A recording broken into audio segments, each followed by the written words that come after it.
नमस्ते students. नमस्ते. Good afternoon. Good afternoon. आज आपण परिसर भाग 2 चा पाठ क्रमांक 3 बघणार आहोत. पृथ्वीवरील सजीव.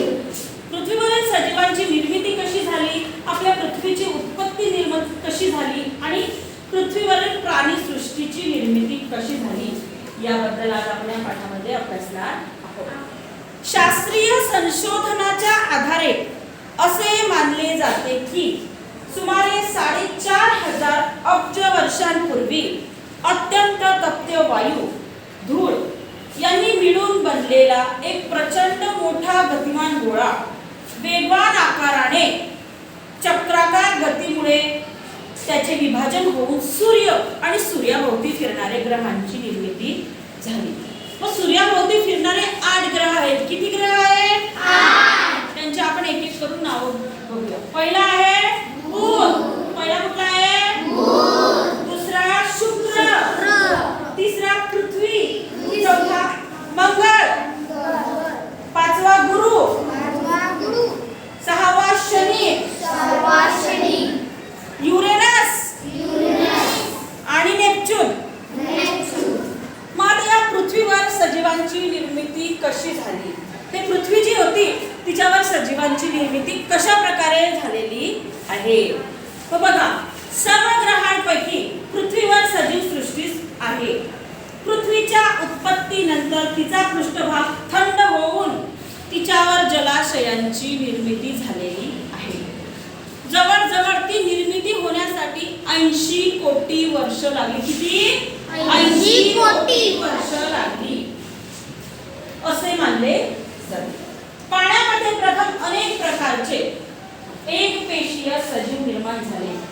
त्यांना आदिजीव या नावाने ओळखले जात होते. या एकपेशीय सजीवांपासून हळूहळू अनेक बहुपेशीय सजीव निर्माण झाले. एकपेशीय सजीव हे अत्यंत सूक्ष्म स्वरूपात असतात. ते आपल्याला नुसत्या डोळ्यांनी दिसत नाही.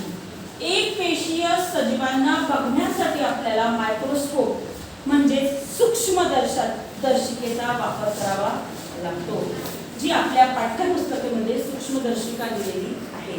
दिसलं? तिला इंग्रजीमध्ये मायक्रोस्कोप म्हणतात आणि मराठीत सूक्ष्मदर्शिका असे म्हणतात. त्यावरती स्लाइड ठेवली जाते आणि त्यातून त्याचं निरीक्षण केलं. मग पृथ्वीवर प्राणीसृष्टी कधी निर्माण झाली? पृथ्वीवरती सजीव सृष्टीमध्ये प्राणी आणि वनस्पती आढळून येतात. त्यापैकी प्राणीसृष्टीचा विचार आपण येथे करणार आहोत आणि काही प्राण्यांची वैशिष्ट्ये सुद्धा आपण बघणार आहोत. बघा, प्राणी हे श्वासोश्वास करतात. आपण श्वास घेतो की नाही? याला काय म्हणतात? श्वास घेणे. आणि याला म्हणतात श्वास सोडणे. या क्रियेला काय म्हणतात? श्वासोश्वास करणे. आपण श्वास घेतो म्हणजे आपण जिवंत आहे. श्वास जर बंद झाला तर आपण मृत्युमुखी पडत असतो. म्हणजे पहिलं वैशिष्ट्य काय आहे प्राणीसृष्टीचं? प्राणी श्वासोश्वास करतात. दुसरं, प्राणी अन्न मिळवण्यासाठी इतर कारणांसाठी हालचाल करतात. अन्न मिळवण्यासाठी हालचाल केली जाते ना, शिकार मिळवण्यासाठी. आता तिसरं आणि महत्त्वाचं वैशिष्ट्य म्हणजे काही प्राणी जातींमधील प्राणी अंडी घालतात आणि त्यातून पिल्लांचा जन्म होतो. आता अंडी घालून पिल्लांचा जन्म कोणाचा? कोण माहिती तुम्हाला? सांग बरं.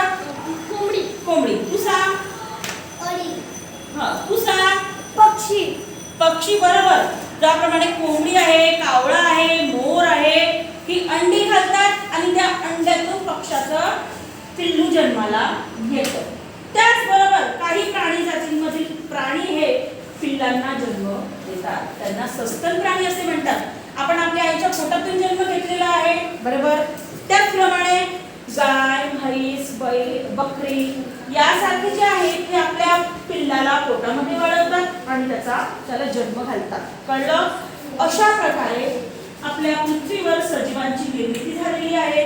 या सजीवांच्या निर्मितीमधून आपण बघितलेलं आहे. प्राण्यांची वैशिष्ट्ये सुद्धा बघितलेली आहे. धन्यवाद.